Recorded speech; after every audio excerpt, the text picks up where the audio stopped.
Welcome back to the channel, everyone. That is Levi Yeager, and today we're going to be reacting to a good friend of mine, Quick Binger's video on Levi. Now, if you didn't know, this is my prior opinion of Levi beforehand. Does he have depth? Yes. Does he have a personality? Yes. But yeah, there really is nothing special or cool about him. He's a great character, especially for in season 1 or season 2. He's awesome. But there's so much better characters than him. Commander Aaron. And so, if you've seen that, I didn't really have him in high regard. But Quick Binger has been telling me incessantly for about a week about how amazing and awesome this video was. He was going to edit it, he was going to get the music for it, he poured his heart and soul to it, he did really good, he did so spectacular. It was the best fucking video you ever seen in your life. Excuse my French, don't be much of that, it's not kind of that channel. But it was amazing. He said it was incredible. And, you know, if you want to see those messages too, join the Syndicate, link in the description. But anyway, so I was sure this was going to be absolutely incredible. And so I'm really excited to get into this. And yeah, without further ado, let's just hop right into this.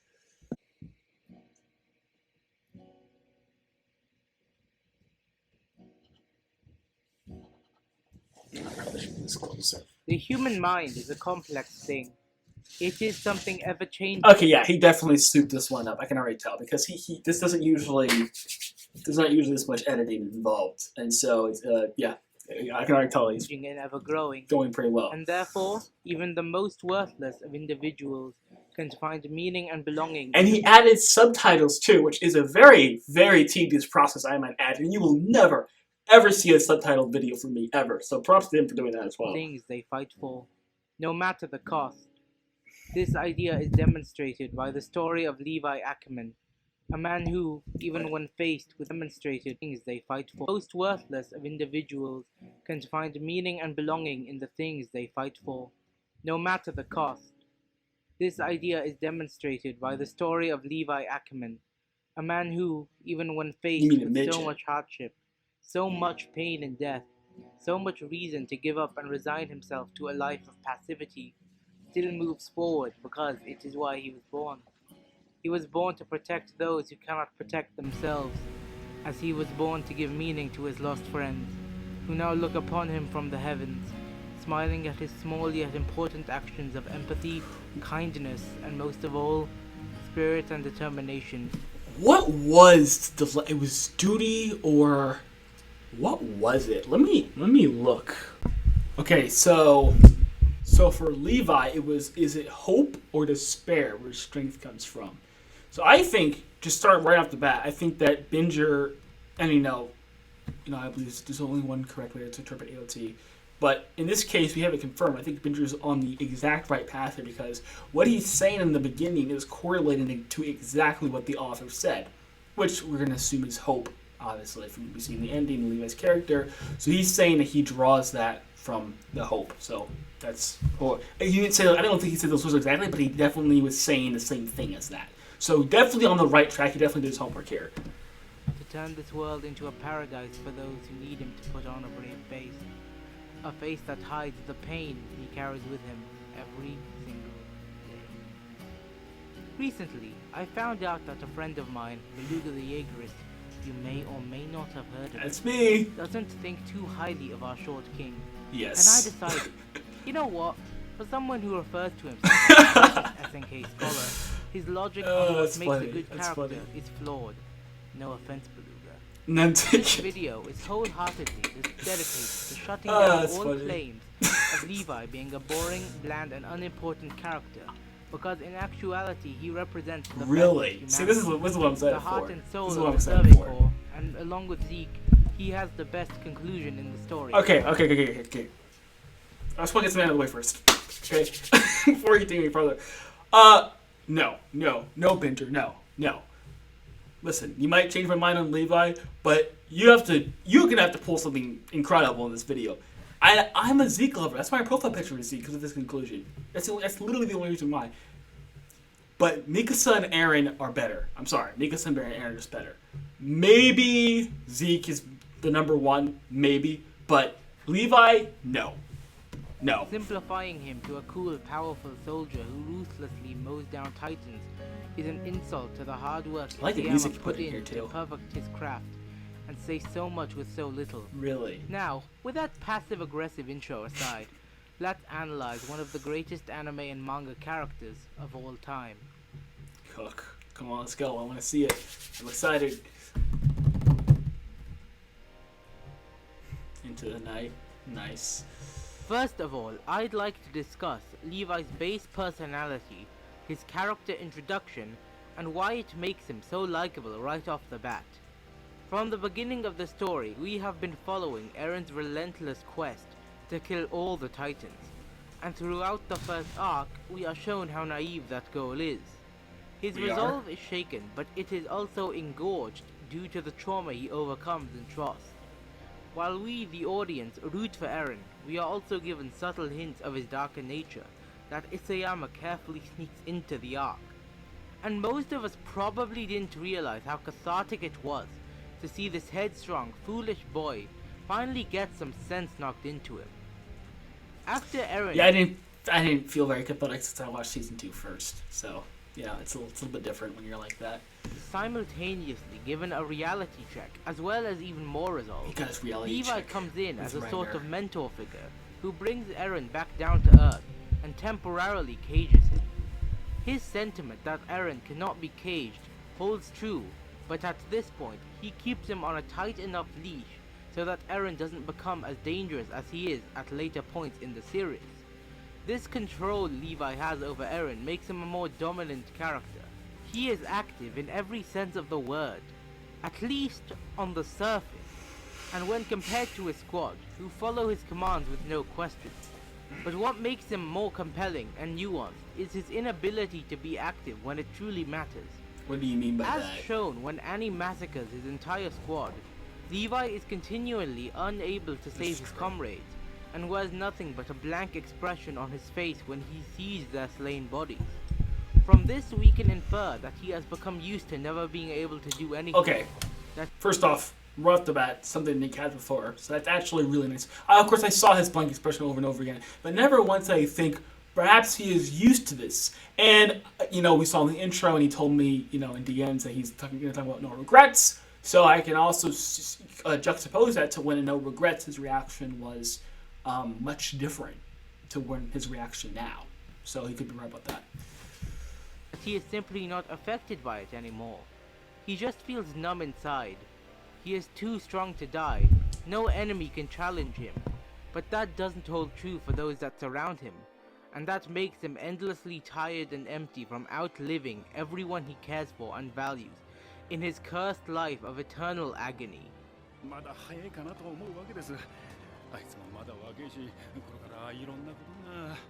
Just as Eren is later on, Levi is helpless to do anything but stand and watch as people die around him.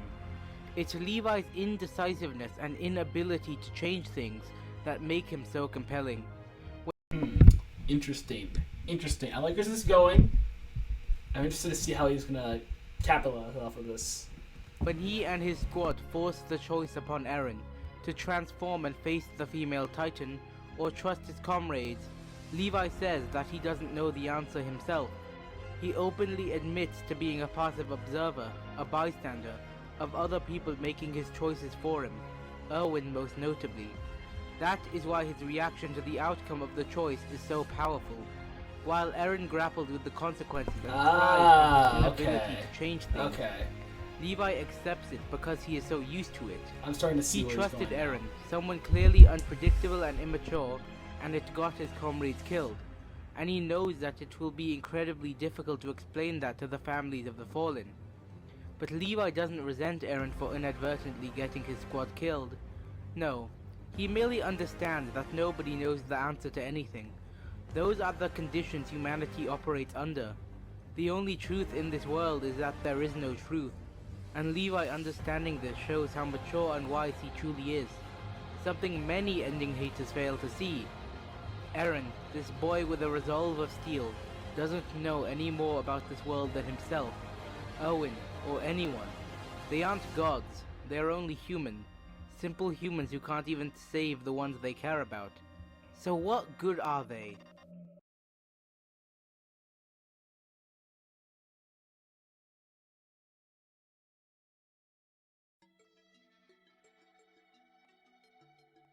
Levi accepts the absolute truth of Love humanity. these songs. The truth that there is no truth, as stated by Aaron Kruger. That's true. I don't know if he's going to bring up the source or not, but he did say that in the Uprising arc to Hitch, or to Marlowe. To Hitch, it was to Hitch.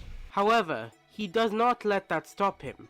He is a man of unbreakable will and tenacity.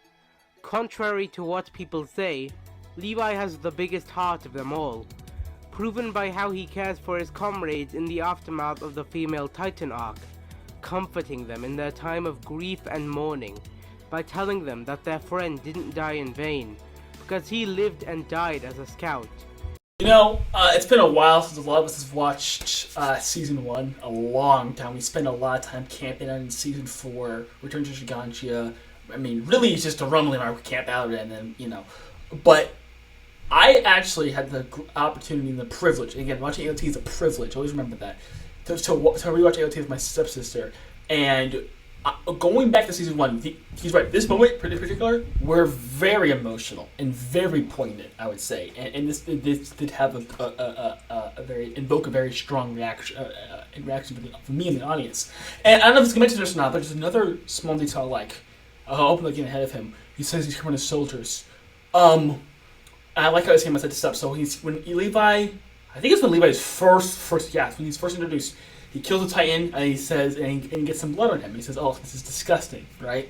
And then the guy who one of his soldiers is dying, and then as he's dying, Levi goes and he grabs his hand. I mean, because he's blood, he grabs his hand, and that's a small thing, but man, that's a great moment, and it really shows what Benj was talking about, that outer layer, the inner layer of him that's actually very sensitive and soft and caring. So I think that's definitely something that's great about this character, and I'm glad that Binger is bringing this up because we do tend to forget the less important parts of Season 1 a lot. Who gave his life for humanity. His sacrifice meant something, and that empathy, that kindness, gave that poor soldier comfort, something that Levi has never felt himself. Granted, this scene is anime original, and therefore should not be taken as seriously as stuff we actually see in the manga. Okay, completely true. In fact, if you interpret things a certain way, you could say that the anime version is actually the better, superior version from what is on my side. Both are canon. The anime is actually the more polished version, and thirdly, that thing I mentioned prior, that was in the manga as well. So please pay no mind to that. But it is still a very touching and telling scene that says a lot about Levi's character. So I would not be surprised if Isayama requested the team at WIT to add it himself. Of course he requested Either way, it deserves to be mentioned in this it. video. Levi is not heartless. He is just a broken man who has been pushed around by the cruelty of the world, to the point that he is numb to do anything about it. He loses everyone and everything he fights so hard to protect, but he keeps moving forward. Way down to the bitter end. I don't know if you guys remember, like probably this in Season 4. And I like how the map up, they put the memories on the trees instead. You can see what I'm talking about later. Where he's basically, we realize that Aaron, he pretty much lost to Aaron. He got outdone by Aaron. Aaron pretty much used him the entire time.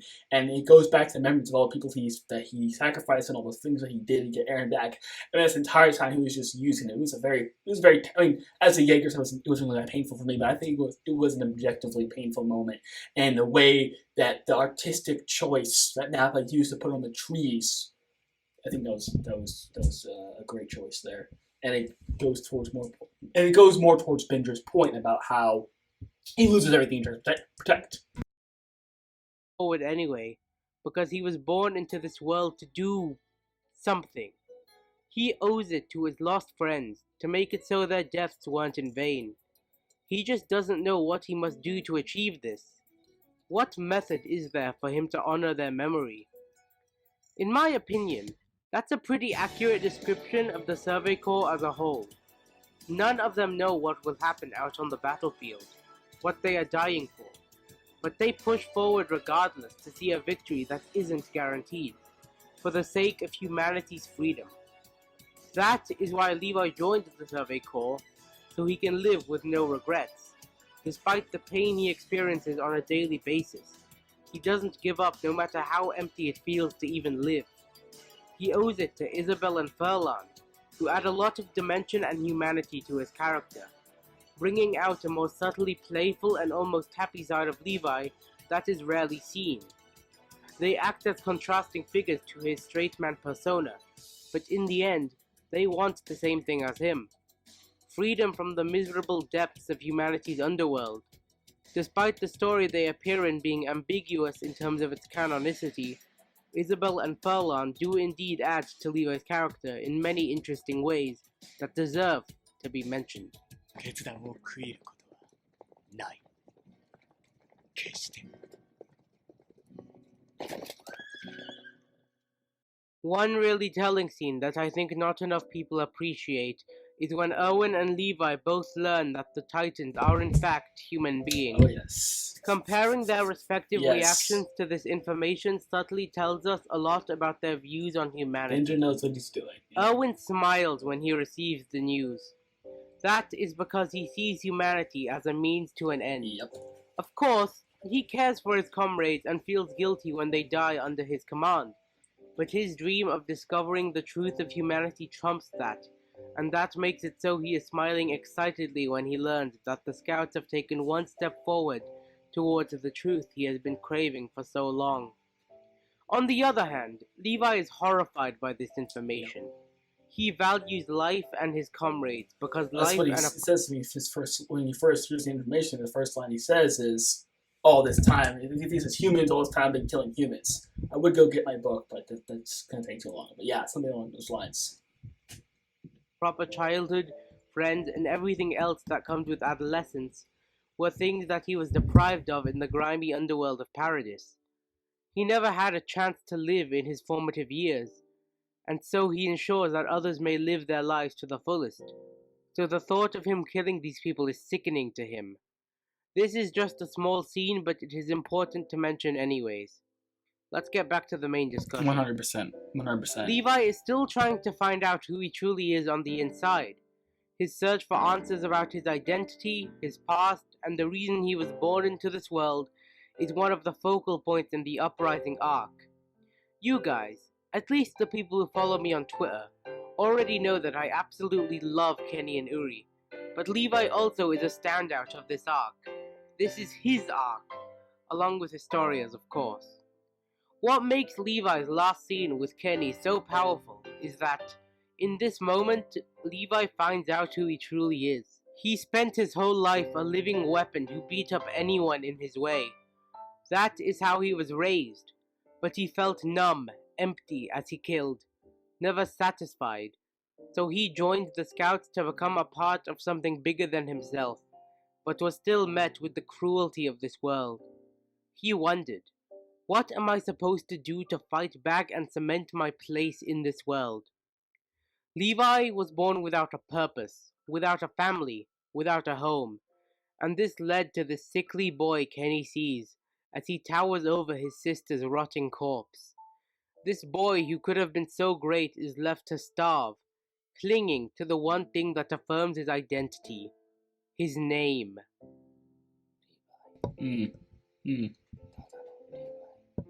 Kenny knows that he could never be a true father to Levi, because Kenny knows that he only knows violence, and that Levi doesn't need to become like him, an empty shell begging for help from this world that has treated him like trash. And so Kenny leaves him to his own devices, leaves him to find himself and cement himself as Levi Ackerman, not just the nephew of Kenny Ackerman. In the end, Levi's purpose in life boils down to this: connection. Connection to another human being is one of the purest and most beautiful forms of connection. It forms a lifelong bond between two or more individuals. Levi has felt that way before and found that connection with Isabel and Furlan, who brought out the human from within the calm, quiet fighter from the underground. This unbridled burst of emotion we see when he sees their remains proves how much they meant to him despite him not showing that in his behaviors. Levi afterwards vows to move forward with his life and find out who he truly is, form new connections, and in the end, become the man he always meant to be. Well, that was interesting because I always try to figure out. Okay, I have AOT, down to a science, of course. I am the greatest AOT scholar, but there are some certain very small things that I'm like, what does that mean? I want to fully understand this, and that habit is why I become the greatest AOT scholar. But anyway, besides the point, I always want to know what exactly was Kenny's last word supposed to mean. And another plug, in my server, there's a question of the day, and that was one of the questions of the day. So join the server. Anyway, so I was like, okay, why does he have these last words? Why? And now I understand why. This is honestly great insight from Binge. I'm very, very pleased to hear this, and this is very good stuff. And this is stuff that is extremely subtle, but it just goes completely under the radar. I had zero clue that this was connection. That was his thing. I had no idea. Because, and part of it's because I didn't watch read No Regrets, because I opened it up and I just could not stay in the art style. Basically, when Erwin inducted him, I just closed the book and threw it away because I couldn't stand the art style. But, yeah, so that was really, really good insight by Benja there.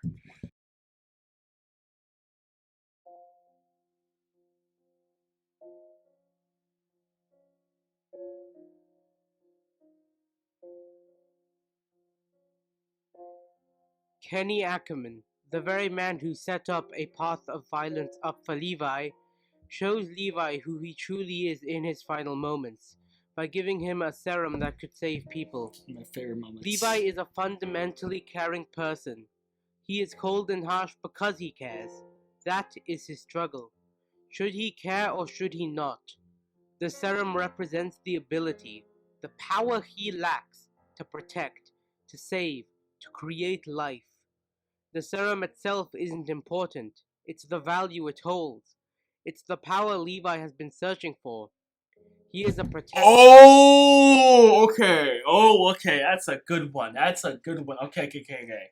So, because he lacked, I'm just going to be repeating what he's saying, so bear with me here. Because he lacked he lacked the ability to change course, to be an active character, to save his comrades. Then all of a sudden he gets the serum, which Avengers said is the ability to save his comrades. But, I don't know if he's going to talk about this or not, but it's also very interesting that he does not get to use it on Commander Airman, who we want to eventually use. I wonder what he's going to do with that information, but that's a good one. That's a good catch. A guardian, not a ruthless killer. Levi has always wanted the chance to save one, just one, of the people who gave their hearts for the cause. That is why I think his choice to save Armin is so powerful. Levi still has a somewhat pessimistic mindset. He and Erwin agree to let Erwin die to defeat the Beast Titan, and Levi doesn't agree at first, but he later accepts it as the truth. He knows who Erwin truly is. He accepts that Erwin deserves to rest. Levi loves Erwin as a friend and as a comrade, and therefore his main motivation for letting him die is to give him peace. But it isn't the only motivation. As I've said before, Erwin is quite a selfish and morally dubious character, while Levi is one of the most kind-hearted. That is very This true. dynamic shows the impossible connections that can be made if we just communicate. These two are lifelong friends even though they are opposites. So then, why does he pick Armin? Because Armin is clearly the better choice. One of the reasons is that Armin can do what Erwin cannot. Yeah. Here, Levi finally makes a choice for himself, and while he still doesn't know if it's the right one, he has no regrets. Armin is a better person than Erwin. He lives to protect and save lives. Levi knows that Armin is capable of being more than just a tool for revenge and hatred. Even Eren says it. He isn't a slave to anything. Exactly. Levi thinks back to his the words reason about right the there. sea, the hope in his eyes, and makes what he thinks is the right choice with no regrets. He also thinks back to the words of his late Uncle Kenny, and how he described the But if you want to see my full thoughts on this, I have a video. I'll probably be in a card somewhere, so keep a lookout for that. Need for something to keep pushing forward towards. Owen was drunk on his dream, and Levi saw to Cook. it that he could finally rest Cook. and escape this cruel world once and for all, This is incredible. and Yeah. so chose to let Owen die in an act of mercy and love for his fallen friend. Levi, arigato.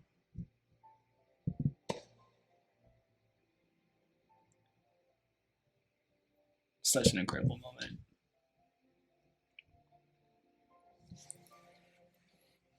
Alright then, what about Levi's revenge against Zeke? Well, I think many people misunderstand this dynamic. They 100%. Levi and Owen both 100%. accepted Owen's sacrifice. That is a fact and not to be debated. Levi doesn't want revenge, but more so wants to honor his friend. Exactly. Killing the Beast Titan was Owen's last order. Thank you. And while Levi may clearly hate and resent Zeke for what he did, he is still mature enough to accept him when he supposedly joins the side of Paradis, willing to hear him out and save the kill for later. Levi doesn't give up on his revenge, but he can be patient and accept that it isn't as important as securing humanity's future. Exactly. Which adds lots of nuance to his hatred of Zeke instead of a standard anime revenge arc. For real. Of course, Zeke does betray him in the end, turning his comrades into Titans. This makes Levi somewhat defeated, as shown in this shot. It seems he resigns himself to this fate, but in the end, he makes the decision to kill his former comrades, to make their sacrifice mean something, to cement the philosophy he lives by. Life is a precious thing, to be valued, not thrown away, and so the anger Levi shows towards Zeke is the personification of the beauty of humanity.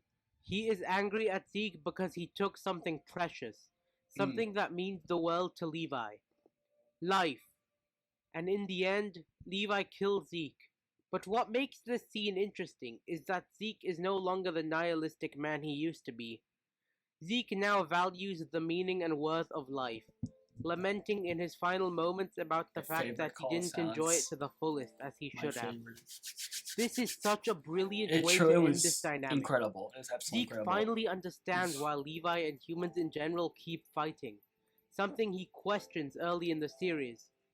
Zeke now believes in the very thing he scorned and ridiculed people for valuing in the past: hope, life, and the little pleasures of humanity. It's a perfect full-circle moment made all the more beautiful by Levi's haunting expression. It says so much, but I still don't think I have fully. I was hoping for an explanation because I haven't fully cracked it yet either. But fuck that. Okay, great. He doesn't have a full explanation. Wonderful. But I hope he said so. I'll leave. Okay, let's see what he has to say. So I'll leave the meaning of this face to you. Oh, my come on! Be sure to comment below what you think it means. No, I'm not gonna comment anything. So far, my working theory is that Levi understands that Zeke has changed and understands the value of life. Maybe he even heard Zeke's final words. No. And therefore, he cries because now Zeke is harder to hate. Where's the tears? Isn't as satisfying. Because Zeke is now a true believer in life, as he himself is. That, or Levi is genuinely remorseful for killing Zeke because he is a changed man, but I doubt that. I don't Overall, it's a wonderful expression, and I implore all of you to comment down below what you think it means. Because Isayama left it intentionally ambiguous. Really? Anyways. Okay, here. This is a half-baked theory. This is just what the working theory. Here's what we have. The only, after searching and wandering, pondering, the only thing that I can come up with is that he had this goal, right? To kill Zeke, sort of like Aaron. And then when he finally got to kill him,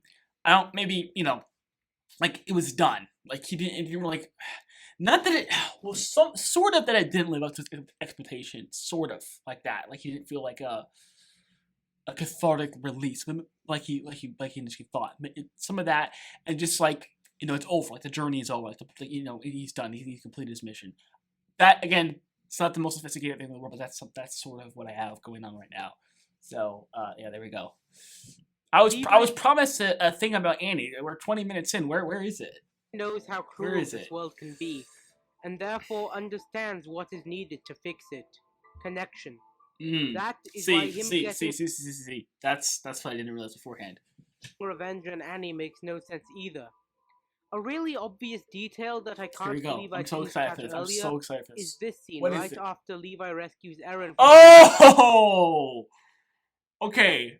Yes, I did notice this. I didn't think I know exactly what he's gonna say here, but I didn't know the significance of it. So we were talking back and forth. He's like, okay, well, it's like I know this detail with Levi and Annie. I was like, oh really? What is it? Tell me what it is. It's like, oh no, it's a surprise. I'm like, okay. It's like I'm so surprised when I caught beforehand. I'm like, okay. He's like, I think you might have caught. Like, I mean, maybe I didn't. If I caught it, I probably said something about it. He's like, okay, and so I'm gonna say I did catch it. Okay, so basically what's gonna happen, just so you guys know, I was right.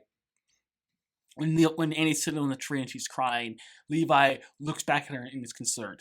Okay. However, I don't ascertain what he's going to make of this. Perhaps he's going to say Levi has empathy for Annie, who killed comrades. Maybe he's going to who killed his comrades. Maybe he's going to say that. I don't know. in the female Titan arc. As he looks back at the defeated female Titan, he sees tears in her eyes.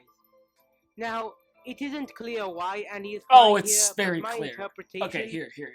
No, I'll let Ellen talk first. is that she is crying because she killed so many scouts and feels remorse for it, only for the mission to capture Eren to fail anyway. I think she is crying. Maybe she feels. I mean, she obviously. Well. Let's just get this out of first. She never feels. I don't see any signs of her being remorseful at all. You can construe after 135 she's remorseful. I don't think she's remorseful, but she definitely feels very guilty and sad about it. That's for sure. And now her crying during the tree, I don't think that was her being guilty or remorseful. I think, or sorry that she killed people. I think it was just that she had Eren like literally in her mouth. Like it was over. It was done. It was sort of like, and I really hate to bring this up. It was sort of like throwing it at the goal line for the Seahawks in Super Bowl 48. Horrible. Like you had it was right there. And even just talking about it makes me feel very upset and angry. But it was sort of like that. But instead of a football game, like imagine like it's like your chance to go back to your father. So that's what I'm pretty sure that's what it was. But Ben's just right. Maybe it could be okay. She made a calculation. Okay, I'm gonna kill these people, and I'm gonna get my father back. But then she kills the people, so she does all that horribleness, but then she doesn't even get the reward on the back end. That could be really crushing too. So perhaps it's that. I just happen to believe she was thinking about her father in that moment. But I mean, I could be wrong. Crying because the people she killed died for no reason due to her losing Eren. I think juxtaposition. See, this is why AOT is so interesting. There's so much complexity. You don't know what's intentional or not. If this is true, this would sort of be like Levi in the inverse, right? So Levi's people, they die despite his actions for no reason, and Annie, she kills people for no reason. Maybe there's a little bit of stuff going on there. I don't know. AOT is such a great story. You never know it's intentional or not, but that's a really interesting dynamic. Helped Levi understand Annie. It isn't a big moment, and it isn't addressed again, but Isayama chose to center and give importance to this moment. And so I think it contributes to how Levi views Annie when compared to Zeke. Zeke doesn't value life, while Annie, from Levi's point of view, has remorse and regrets her actions. Yes, and he's definitely right about that. And that's a really, really good catch, because I mean, not that we need any more evidence about the Levi thing. About the Annie thing. We don't need any more evidence about that. It's already a settled case. But yes, absolutely 100% right here. In fact, now I see why he's saying that Zeke is a perfect antagonist for him, because this is all making sense now. Because Zeke does not value life at all, and that is why of all the people, he's the only person besides maybe Flock who has no problem killing anybody. He's the only person who's like that, because he thinks he's doing them a favor, right? When he kills them. And so that is why he's a perfect antagonist to Levi, who deeply cares about life among all the other people. Right? So we have the person who cares about life the least, Zeke, versus the person who cares about life the most, Levi. And yeah, so that would explain why he doesn't go after Annie like he goes after Zeke. And he does bring this up, what is it? 114 savagery? yeah, it's probably savagery, where he was talking about, he was talking about Ragako, and he was talking about how he didn't seem to feel a bit of remorse about what happened to Ragako when he was talking to Zeke in the, they had the campfire and they had the books, when they were in the, do you know what I'm trying to say? Like the one right before the Lion plane took off, it's pretty sure it's 114, and they were having a conversation and he specifically brought up the lack of empathy with Ragako. So he's 100% right here, 100% cooking here. And that is what helps his resentment towards her heal. Levi is so interesting because he knows the truth of humanity. This is war. I just want to nitpick this. Has nothing to do with Levi. I want to nitpick this. So lots of people are upset. Oh, they're being nice towards Amy for no reason. Oh, shut the hell up. Look, everyone who's waving is completely within their character. Hanji, oh come on. Kanye, these are the goofballs. Look at Levi's face. He's side-eyeing her. Look at Armin, who's supposedly in love with this woman. He doesn't look that affectionate. Jean has a frown, and Mikasa is just, she's being Mikasa, not no discernible facial expression. This scene is completely within character and didn't ruin anything. Shut the hell up. Let's continue. Because he knows the truth of humanity. This is war. These are children, and they didn't deserve any of this. He joined the Alliance so more people can survive and live to move forward, because they were born into this world, just as he was. He wants to make sure that more people are born into this world and find meaning in their lives as he did. Levi does understand that hatred is fundamental to humanity, as shown in this scene. 人から暴力を奪うことはできないよ。ねえ、兵長。However, Levi still has hope, for hope is what makes his fallen friends' deaths meaningful, and what makes life worth living. He said explicitly hope. Well, the hope is pretty thoughtful. Yeah, exactly, hope. Levi isn't a bland shonen hero. He is a man struggling with his own power, his own identity, and his own capacity for violence. That is why his conclusion is great. He rests easy knowing the world is in good hands. He is ready to just live, make more connections, and enjoy the rest of his life without the burden he has carried with him all this time. The story of Levi Ackerman is one of triumph, fighting against fate, and finding meaning in a cruel world. Levi honors his fallen friends by living the rest of his life in peace, and boy, is that a beautiful ending for a beautifully written character. He is by far one of the most human and relatable characters in the story, and in the end, his story connected with me on a level beyond most others in the story. Thank you guys so much for watching. Levi has been a favorite of mine ever since he first beat up Eren all the way back in Season 1, so I was thrilled to make this deep dive on him. I still think I haven't covered all aspects of his character fully, but this video covers the main parts that make him so well written and special to me personally. I hope this convinced all the Levi Down players to take a look at his character from another perspective as well. As always, drop a like, comment below to add further input, and tell me what you think I could improve in future videos. Consider following me on Twitter as well to see most of my Attack on Titan takes. Thank you for supporting me on this journey so far, and until next time, this has been Quick Binger. That was great.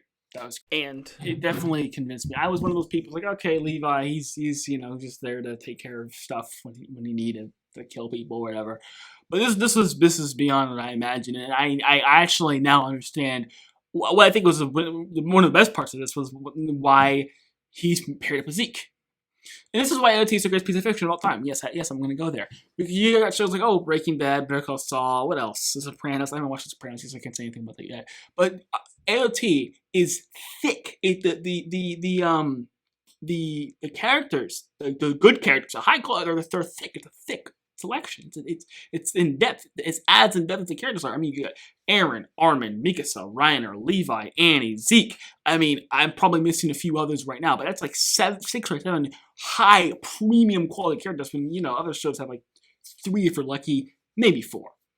Anyway, yes, you've definitely convinced me. And I might do another tier list, but if I were to do the tier list again, I would definitely put Levi much, much, much higher than I originally had him as, because this is good. This is great stuff, and I'm very glad he made this.